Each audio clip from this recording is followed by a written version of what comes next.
Welcome to True. The First Punic War, 264–241 BCE, a complete historical documentary. Opening sequence. In the 3rd century before the Common Era, two great powers stood poised on opposite shores of the Mediterranean Sea. One was an ancient maritime empire, built on trade and naval supremacy. The other was a rising military republic, hungry for expansion and glory. Their collision would reshape the ancient world forever. This is the story of the First Punic War, 23 years of brutal conflict that would determine the fate of the Mediterranean and forge one of history's greatest rivalries. Chapter 1. The Players. Scene: Ancient Carthage, North Africa. Carthage, the jewel of North Africa. Founded by Phoenician colonists from Tyre around 814 BCE, it had grown into the dominant power of the western Mediterranean. Its massive harbor held hundreds of warships. Its merchants controlled trade routes from Spain to Sicily, from Sardinia to the coast of Africa itself. The Carthaginians, whom the Romans called Puini or Punics, from the Latin word for Phoenician, were not empire builders in the traditional sense. They were traders, merchants, and sailors who established a network of colonies and trading posts rather than conquering vast territories. Their wealth was staggering. Their navy was unmatched. But Carthage had a fundamental weakness. It relied on mercenaries, Numidians, Iberians, Balearic slingers, even Greeks. Soldiers from across the Mediterranean fought for Carthaginian gold. This made their armies powerful, but potentially unstable, loyal to pay rather than patriotism. Scene: Ancient Rome, Italy. Rome, once a small city-state on the Tiber River, it had, by 264 BCE, conquered the entire Italian peninsula through a combination of military might, strategic alliances, and ruthless determination. The Roman Republic was built on different principles than Carthage. Where Carthage relied on hired soldiers, Rome fielded citizen armies. Every Roman man of property was liable for military service. They fought not for gold, but for Rome itself, for glory, for land, for the expansion of Roman power. This created armies of remarkable discipline and determination. By the mid-3rd century BCE, Rome controlled Italy through a complex system of alliances, colonies, and conquered territories. But Rome had no navy to speak of. The Romans were land warriors, not sailors. The sea was foreign to them. And yet, as the year 264 BCE dawned, these two powers, one a maritime empire, the other a land-based republic, were about to collide over a strategically insignificant city on an island neither truly controlled.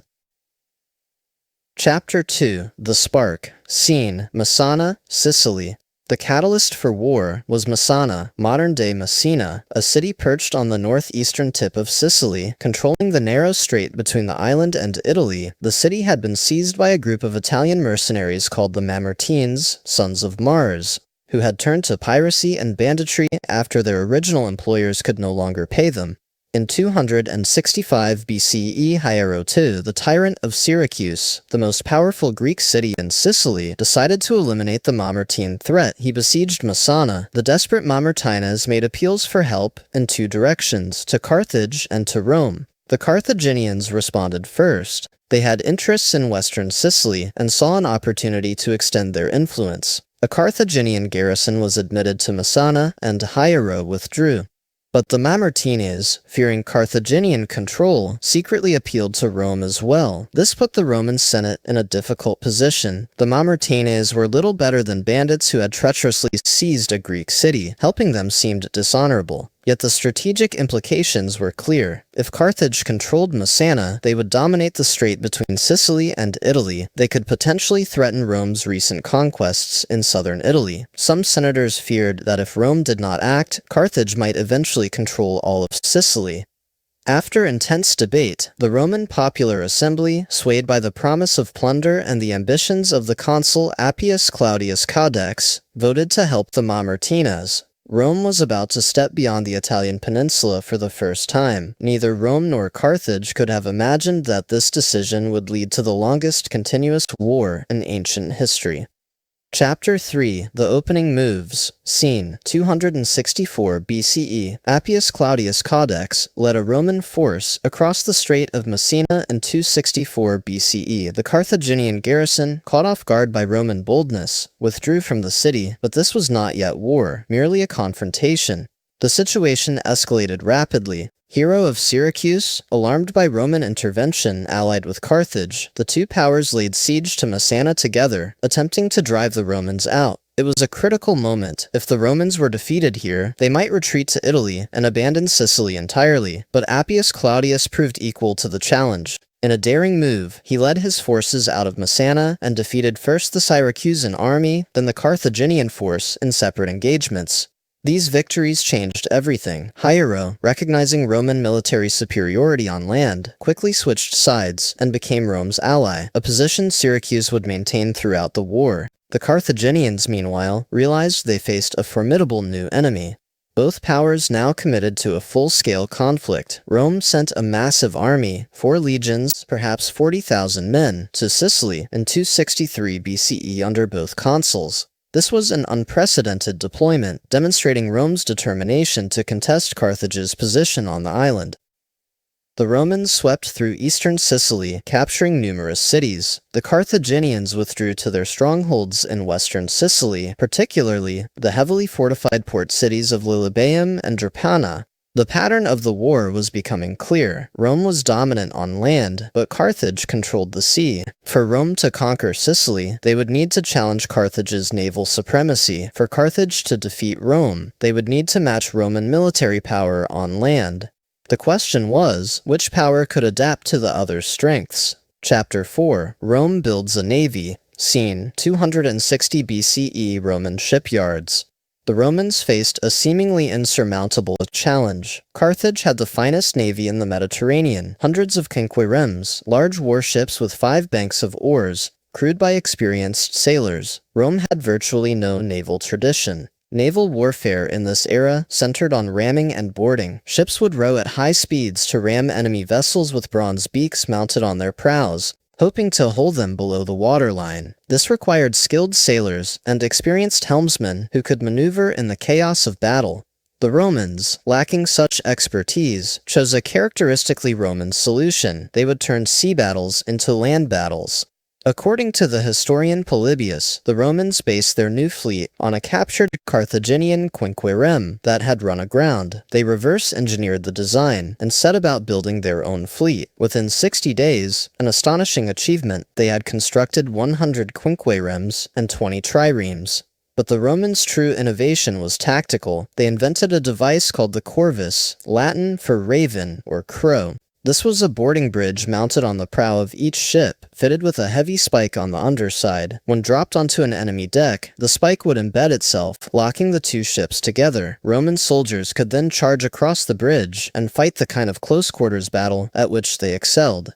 In 260 BCE, at the Battle of Mylae, the Roman fleet under consul Gaius Duilius met the Carthaginian navy. The Carthaginians, confident in their naval superiority, attacked aggressively, but when the Roman corvée dropped onto their decks and heavily armed legionaries poured across, the Carthaginian sailors, lightly armed and untrained in close combat, were slaughtered. The Romans captured or sank 50 Carthaginian ships. It was Rome's first naval victory, and it shocked the Mediterranean world. Duilius returned to Rome in triumph, and a column, the Columna Rostrata, was erected in his honor, decorated with the bronze rams of captured Carthaginian ships. The balance of power had shifted. Rome was no longer merely a land power.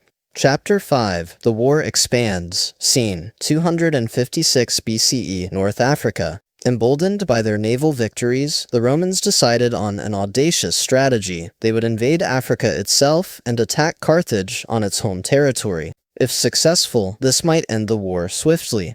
In 256 BCE, the Romans assembled the largest fleet the Mediterranean had ever seen, 330 warships carrying 4 legions, perhaps 40,000 men. The Carthaginians attempted to intercept this armada at Cape Ecnomus, off the southern coast of Sicily. The Battle of Cape Ecnomus was one of the largest naval battles in ancient history. The Carthaginians deployed 350 ships in an extended line, hoping to outflank the Roman formation. The Romans arranged their fleet in a wedge, with the transport ships towed behind. The battle dissolved into a chaotic melee across miles of ocean. Both sides fought with desperate determination. Ships rammed and grappled with each other. The Corvus again proved its worth as Roman marines overwhelmed Carthaginian crews. By day's end, the Carthaginians had lost 94 ships, the Romans 24. The invasion fleet sailed on to Africa unopposed.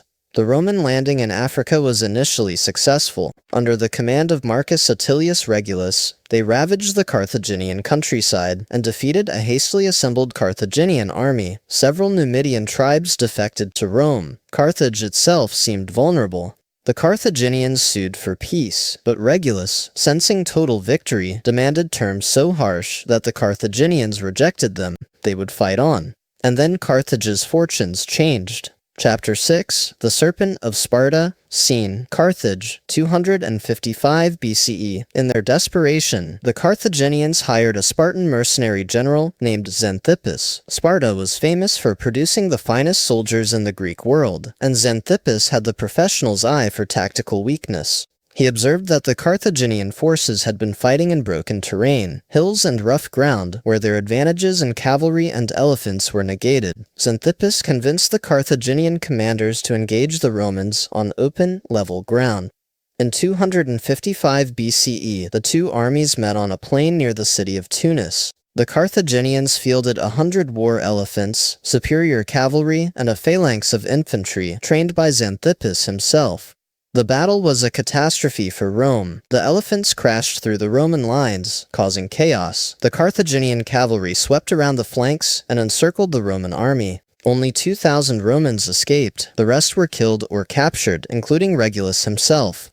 The story of Regulus's fate would become legendary in Roman culture. According to later Roman historians, though the story is likely apocryphal, Regulus was sent to Rome to negotiate peace, but instead urged the Senate to continue the war, then honorably returned to Carthage, where he was tortured to death. True or not, the story exemplified Roman virtues of duty and honor. The Romans sent a fleet to evacuate the survivors of the African expedition. On the return voyage, this fleet was caught in a massive storm off the coast of Sicily. According to ancient sources, 284 ships were sunk and over 100,000 men drowned. Modern historians debate these figures, but even allowing for exaggeration, it was one of the worst maritime disasters in history. The African invasion had ended in complete failure, and Chapter 7, The Grinding War. Scene, Sicily, 254-249 BCE. The war returned to Sicily, settling into a grinding stalemate. The Romans controlled most of the island but could not dislodge the Carthaginians from their strongholds at Lilybaeum and Drepana in the west. The Carthaginians could not challenge Roman dominance on land, but used their naval superiority to raid the Italian coast and keep their fortresses supplied.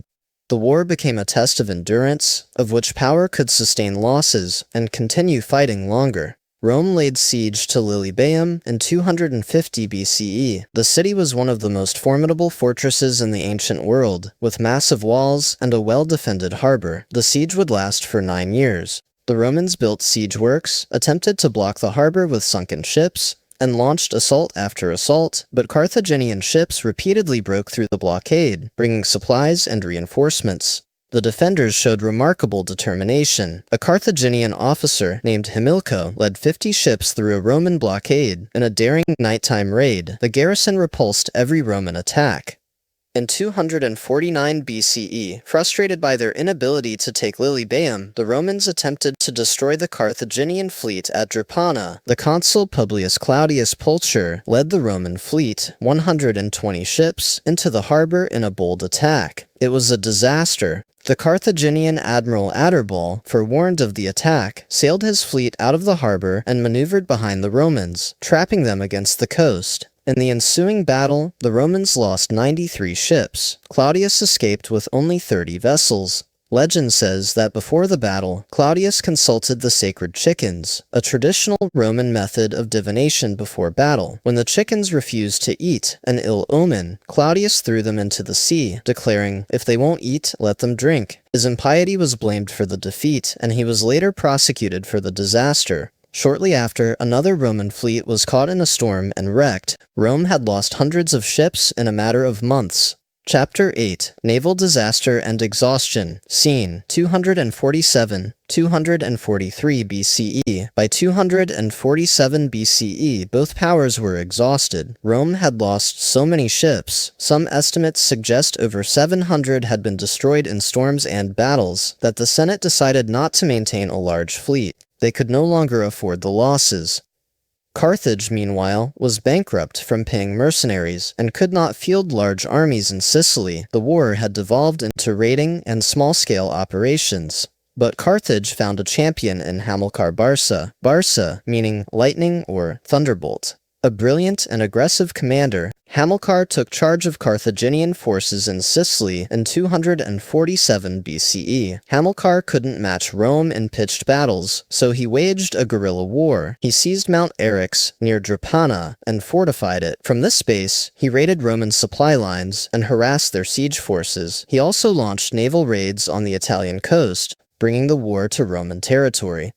For 3 years, Hamilcar frustrated every Roman attempt to dislodge him. He became a hero to the Carthaginians and a constant thorn in Rome's side. But his operations, brilliant as they were, could not break the stalemate. The war dragged on. Neither side had the resources for a knockout blow.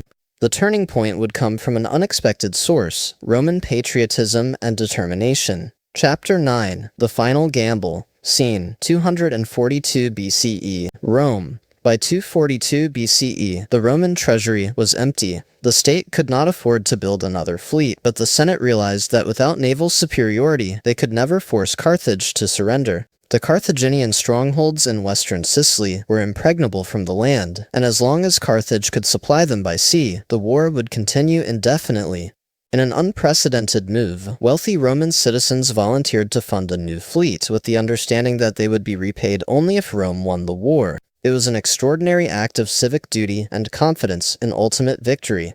200 quinqueremes were built and placed under the command of the consul Gaius Lutatius Catulus. This fleet was better designed than earlier Roman vessels, lighter, faster, without the cumbersome corvus. The Romans had learned from their Carthaginian enemies and could now match them in seamanship. In 242 BCE, Lutatius sailed to western Sicily and blockaded the Carthaginian ports. He knew Carthage would have to send a relief fleet. When it arrived, he would be ready.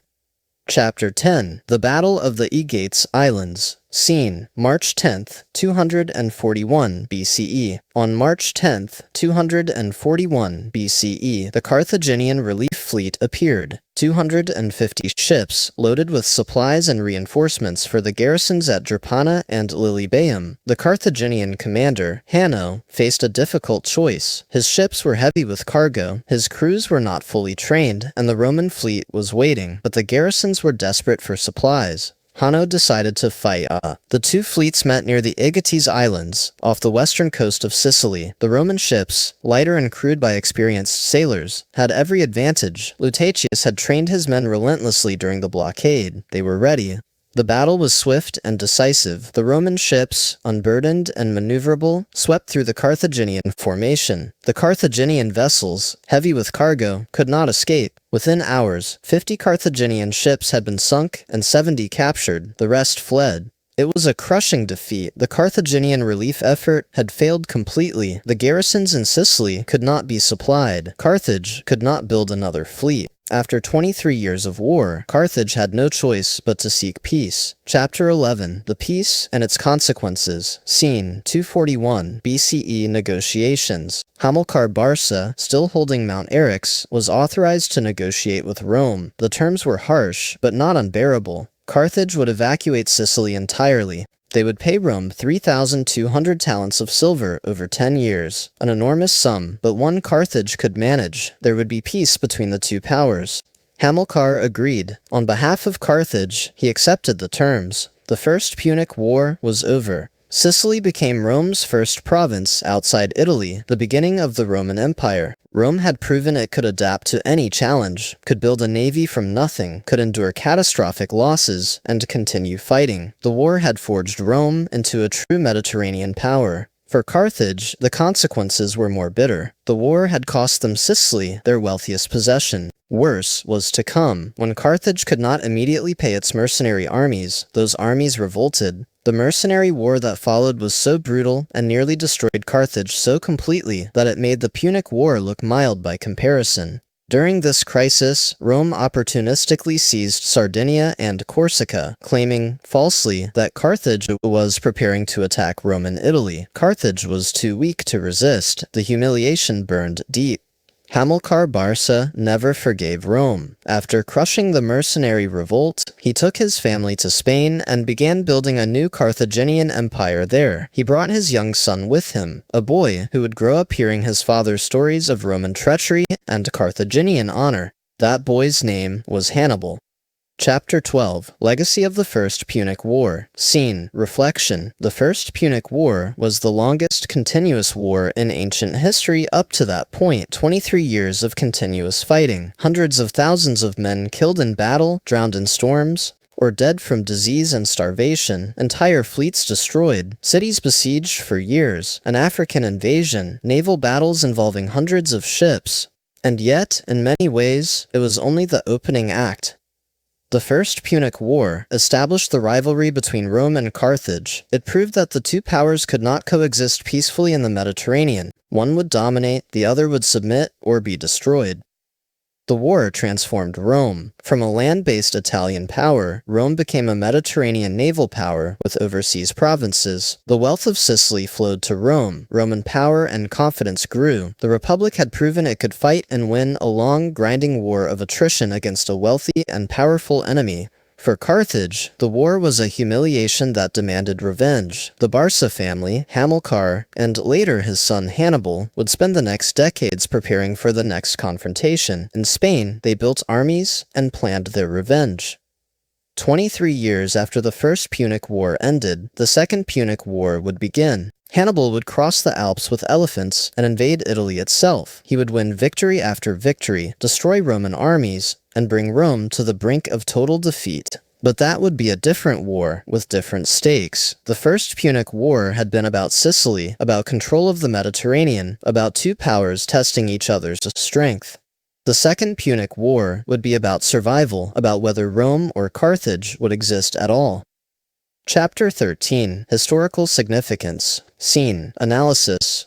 The First Punic War changed the course of Western civilization. If Carthage had won, if Rome had been driven from Sicily and confined to Italy, the entire history of the Mediterranean world would have been different. There would have been no Roman Empire. The Carthaginian commercial empire might have dominated the Mediterranean. The culture, language, and institutions that Rome spread across Europe, North Africa, and the Near East would never have existed. Christianity, which spread through the Roman Empire, might never have become a world religion. But Rome won, and in winning, Rome learned valuable lessons. They learned that they could innovate. The Corvus proved that. They learned that they could endure losses that would have broken other powers. The loss of hundreds of ships did not stop them. They learned that their citizen-soldier system was superior to mercenary armies in a long war, and they learned that they were destined for greatness.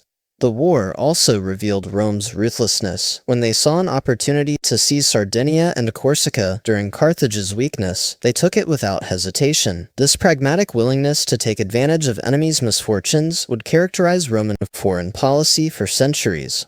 For military historians, the First Punic War is a fascinating study in adaptation. Rome, a land power, built a navy and defeated the greatest naval power in the Mediterranean. They did this not by becoming better sailors than the Carthaginians. They never were, but by changing the nature of naval warfare with the Corvus, turning sea battles into land battles where Roman infantry superiority could shine. The war also demonstrated the importance of logistics and resources in ancient warfare. Both sides built enormous fleets, fielded large armies, and sustained operations across multiple theaters for decades. This required administrative sophistication, economic resources, and political stability that marked both Rome and Carthage as exceptional powers. Chapter 14. The Human Cost. Scene. The Reality of War. Behind the grand strategies and historic significance, the First Punic War was a human tragedy of staggering proportions. Ancient sources suggest that Rome alone lost 700 ships during the war, mostly to storms. If each ship carried 300 men, a conservative estimate, that's 210,000 Roman sailors and soldiers drowned at sea. Carthaginian losses were probably comparable. The land battles added to the toll. The Battle of Tunis during the African invasion saw 15,000 Roman soldiers killed and 15,000 captured in a single day. The siege of Lilybaeum lasted 9 years. Imagine being a Roman soldier spending nearly a decade besieging a single city, far from home, constantly in danger from Carthaginian raids and disease. The economic cost was equally staggering. Rome repeatedly built fleets of 200, 300 ships, saw them destroyed in storms, and built new fleets. Each ship required lumber, bronze, rope, sailcloth, and the labor of hundreds of workers. The final fleet of 200 ships was funded by private citizens because the state treasury was exhausted. Carthage spent fortunes on mercenary armies. When they could no longer pay these soldiers, the mercenaries revolted and nearly destroyed Carthage entirely into the subsequent war. The indemnity Carthage paid to Rome, 3,200 talents of silver, represented years of revenue from their wealthiest territories. For the people of Sicily, caught between two empires, the war meant decades of siege, battle, and occupation. Cities changed hands. Populations were enslaved. Farmland was devastated. The island that had been wealthy and prosperous became a battlefield and would remain a Roman province for the next 7 centuries. This was the reality behind the grand narrative of the First Punic War. Millions of lives disrupted, hundreds of thousands killed, enormous wealth expended, all for control of a single island. Chapter 15. Lessons and Conclusions. Scene. Final thoughts. The First Punic War offers enduring lessons about power, strategy, and human nature. First, it demonstrates that determination and adaptability can overcome initial disadvantages. Rome entered the war with no navy and no naval tradition. They lost fleets to storms and battles, yet they persisted, adapted their tactics, learned from their enemies, and ultimately achieved naval superiority. The Roman character, stubborn, pragmatic, unwilling to accept defeat, was forged in wars like this. Second, the war shows the importance of economic and demographic resources in sustained conflict. Both Rome and Carthage could afford to lose armies and fleets and raise new ones. Both could sustain operations across multiple theaters for decades. This capacity to absorb losses and continue fighting ultimately decided the war. Rome's system of citizen soldiers proved more resilient than Carthage's mercenary system. Third, the war illustrates how small decisions can have enormous consequences. The Roman decision to help the Mamertines in Messana was controversial at the time. Many Romans saw it as dishonorable, yet that decision led to a 23-year war that transformed Rome from an Italian power into a Mediterranean empire. History turned on that vote in the Roman assembly. Fourth, the war demonstrates that victory in one conflict can plant the seeds of the next. Rome's seizure of Sardinia and Corsica during Carthage's weakness after the war created lasting resentment. Hamilcar Barca's bitterness, passed to his son Hannibal, would lead directly to the Second Punic War. The cycle of conflict and revenge between Rome and Carthage would continue for another 6 decades until Carthage was utterly destroyed. Finally, the First Punic War reminds us that the course of civilization can be determined by which power wins a war. Roman victory meant that Roman culture, Roman law, Roman language, and Roman institutions would spread across the Mediterranean and eventually throughout Europe. The modern Western world is built on Roman foundations. If Carthage had won, our world would be unrecognizably different. The First Punic War was not just a conflict between two ancient powers, it was the crucible in which the Roman Empire was forged, and with it, the foundation of Western civilization. Closing sequence. 23 years of war, thousands of ships, hundreds of thousands of lives, all for control of Sicily. But in a larger sense, the First Punic War was about more than Sicily. It was about which power would dominate the Mediterranean world. Which culture would spread its language, laws, and values across Europe, Africa, and Asia? Which civilization would shape the future of humanity? Rome won, and the world would never be the same. The stage was set for Rome's rise to empire. The lessons learned in the First Punic War, determination, adaptability, willingness to absorb losses, and to continue fighting, would serve Rome well in the centuries ahead. But first, Rome would face its greatest challenge, Hannibal Barca, son of Hamilcar, who had sworn as a boy that he would be Rome's enemy forever. The Second Punic War would bring Rome closer to destruction than ever before or after. But that is another story. The First Punic War had ended. The age of Roman Mediterranean dominance had begun. Epilogue, sources, and historiography. Our knowledge of the First Punic War comes primarily from the Greek historian Polybius, who wrote his histories in the 2nd century BCE within living memory of the war. Polybius had access to Roman records and oral traditions, and his account is generally considered reliable, though he wrote from a pro-Roman perspective. Later Roman historians like Livy also covered the war, but their accounts are more legendary and less reliable than Polybius. Many details, like the story of Regulus's torture, come from these later sources, and may be Roman propaganda rather than historical fact. Archaeological evidence supports many aspects of the ancient accounts. Shipwrecks from the period have been discovered, with bronze rams matching those described in texts. The columna rostrata, erected to honor Duilius's naval victory, survived into modern times, and its inscription confirms the general outline of ancient accounts. The war remains one of the best documented conflicts of the ancient world, yet many mysteries remain. The exact casualty figures are debated, the precise details of certain battles are unclear, the motivations of key figures can only be inferred. What is certain is that the First Punic War was a turning point in ancient history, the moment when Rome stepped onto the Mediterranean stage and began its transformation from Italian Republic to world empire.